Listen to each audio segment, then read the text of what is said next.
O dia da luz e das trevas. Energia é necessidade vital para o habitat do homem, e luz é energia. Por conseguinte, a primeira ordem de Deus foi: haja luz. A ênfase na palavra falada de Deus é tão grande que cada dia criativo começa com uma ordem ou expressão da vontade divina.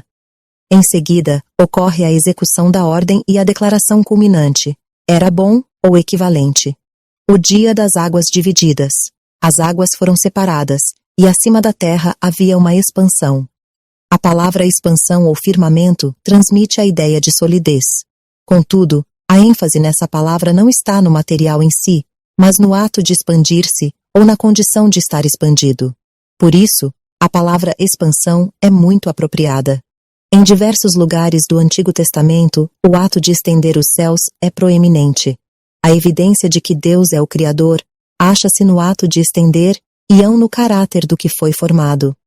Ao longo do Antigo Testamento, o interesse se centraliza nas relações de Deus com a natureza e o homem.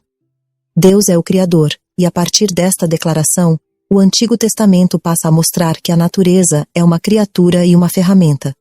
Do mesmo modo, Deus julga, livra e cuida do homem. O dia da terra e do mar. O terceiro ato de Deus dizia respeito à formação de um futuro habitat para o homem, que é criatura da terra. O alimento para o homem, a vegetação, cresce na terra. Sob a ordem de Deus, terra e mar se separam, e forma, vida e beleza enfeitaram a terra. O texto não descreve como estas separações ocorreram, nem há uma lista das forças dinâmicas e naturais envolvidas. Ao invés disso, a relação de um Criador poderoso com uma criatura obediente e flexível é o tempo todo, e claramente, mantida diante de nós. Dramaticamente, Deus se voltou para a terra agora visível, e deu-lhe ordens. Apareça. A porção seca. Não era a admissão de que as substâncias inorgânicas possuíam o poder inerente de produzir vida. Muito pelo contrário, a vida em si acha-se, no final das contas, na palavra criativa de Deus e imediatamente surge em resposta à sua ordem. Seguindo um padrão de pares, luz e trevas, águas que estavam sobre e águas que estavam debaixo, terra e mares, agora ocorre uma série de grupos de 3. Erva dando semente, e árvore frutífera são grupamentos muito generalizados e não devem ser considerados classificações botânicas no sentido moderno. A frase conforme a sua espécie indica limites aos poderes de reprodução, mas não fornece um projeto que esboça linhas limítrofes. O destaque está na segurança observável da natureza. Trevo produz trevo, trigo produz trigo, etc. E assim foi, e ainda é. O dia dos luminares. Os pagãos adoravam ao sol, à lua e às estrelas como deuses e deusas de poder formidável. Na narrativa deste dia de criação, o luminar maior e o luminar menor em mesmo são nomeados. Em poucas sentenças hábeis, o autor descreve a criação destes corpos celestes, os quais são incumbidos de executar certas tarefas nos céus. Eles possuem uma dignidade de governo, e nada mais. As estrelas também recebem não mais que uma menção honrosa. Que golpe contra o paganismo. 6. O dia dos pássaros e dos peixes. Pelo motivo de a luz e as trevas serem comuns a ambos os dias, o primeiro dia e o quarto dia estão relacionados. Também o segundo e o quinto estão relacionados no ponto em que lidam com a expansão, em cima, e as águas, embaixo. No quarto dia, Deus falou uma palavra para as águas, as quais produziram criaturas e pássaros encheram o ar. Em seguida vêm as grandes baleias, todo réptil de alma vivente, e toda ave de asas. O texto não nos conta como as águas colaboravam com o Criador, mas para enfatizar a estreita ligação entre Deus e estas criaturas, é empregado o verbo criou. As diferenças surpreendentes entre a vida botânica e a biológica são atribuídas a um ao divino. Deus os abençoou. No Antigo Testamento, a bênção divina é um ato criativo, e uma capacitação para aquele que a recebe cumpra seu destino segundo a vontade de Deus. Neste caso, a vontade de Deus é que as criaturas reproduzam abundantemente, conforme as suas espécies. Este ato serviu para anular a condição anterior vazia. O dia dos animais e do homem, dando mais uma ordem: produza a terra alma vivente. Deus encheu a terra de criaturas. as bestas feras da terra, os animais selvagens, gado e todo réptil que se move sobre a terra. Mas este dia teria a coroação do ato criativo. A deidade, em deliberação, disse: façamos o homem. Esta criatura tinha de ser diferente. Deus disse que o homem tinha de ser feito à nossa imagem, tendo certa semelhança como a realidade, mas carecendo de plenitude. O homem devia ser conforme a nossa semelhança, tendo similitude geral com Deus, mas não sendo uma duplicata exata. Não era para ele ser um pequeno Deus, mas definitivamente tinha de estar relacionado com Deus e ser o portador das características distintivas espirituais que o marcam exclusivamente como ser superior aos animais. Vou enumerar em o homem feito à imagem de Deus. 1. Um ser espiritual apto para a imortalidade. 2. Um ser moral que tem a semelhança de Deus. 3.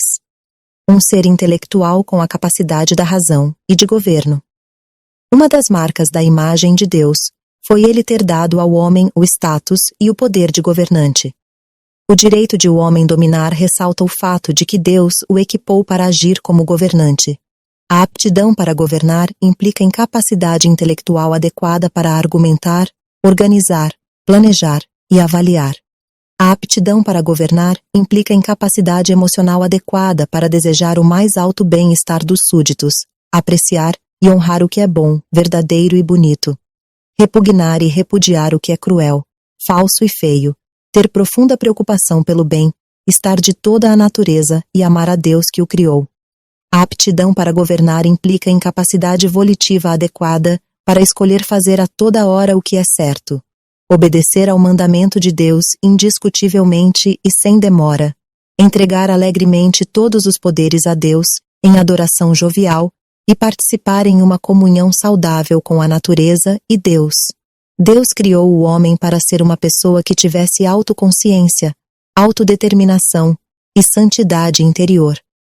A imagem foi distribuída sem distinção de macho e fêmea, tornando-se iguais diante de Deus.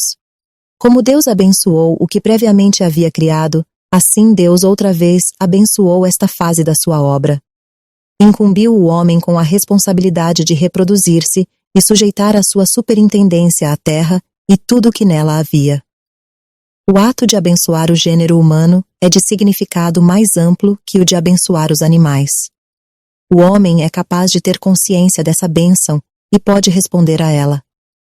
Abençoar, em relação a um ser racional, é ato de transmitir um senso da vontade de Deus para o abençoado.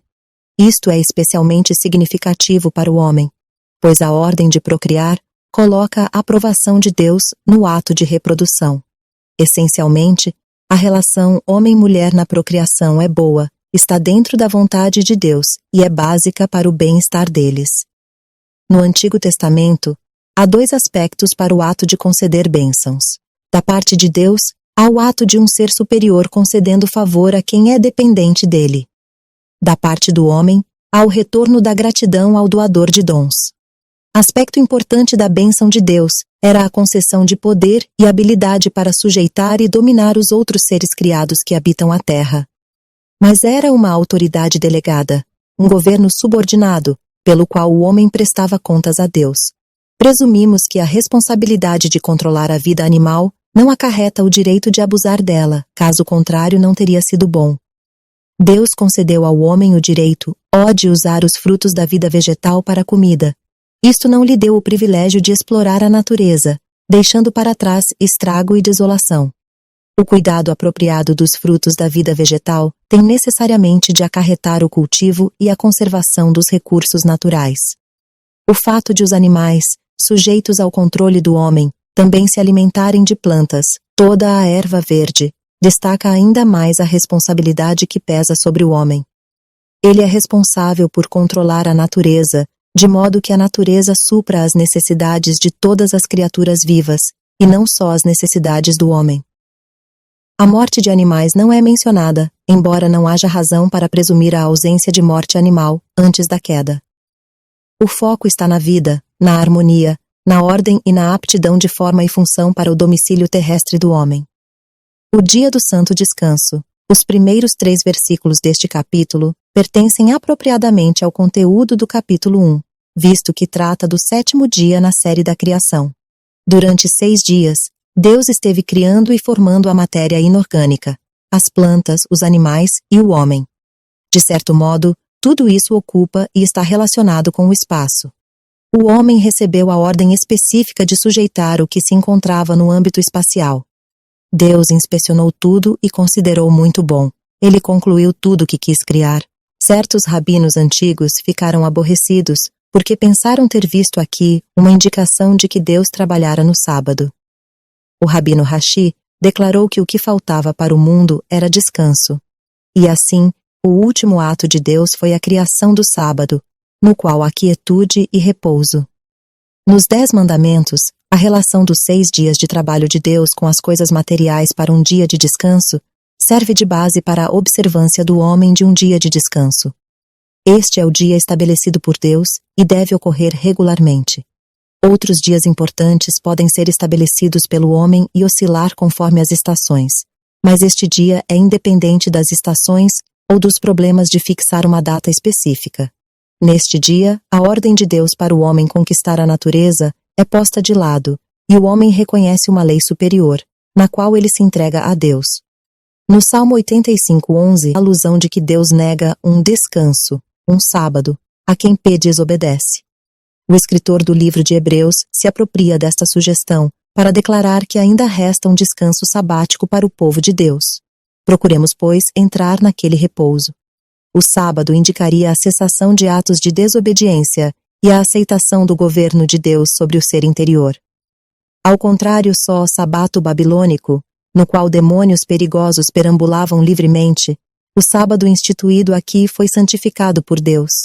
Era para ser um dia de alegria e contentamento, de renovação interior, de louvor a um Deus misericordioso. Na crença pagã, certas forças naturais, coisas, lugares, animais ou pessoas eram intrinsecamente santos, até divinos.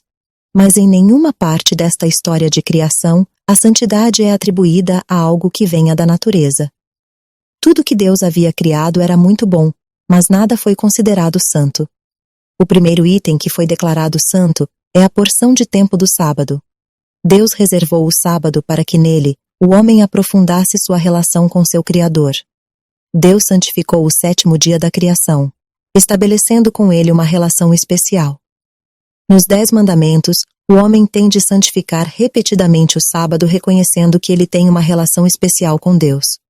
O fato de, basicamente, a santidade estar associada com o tempo e não com um lugar fixo, possibilitou no exílio a construção de sinagogas. Desta forma, as duas instituições, o sábado e a sinagoga, puderam resistir a todas as vicissitudes da dispersão. Até hoje permanecem forças poderosas no judaísmo. O mesmo é verdadeiro acerca do sábado e a igreja cristã ao longo da história.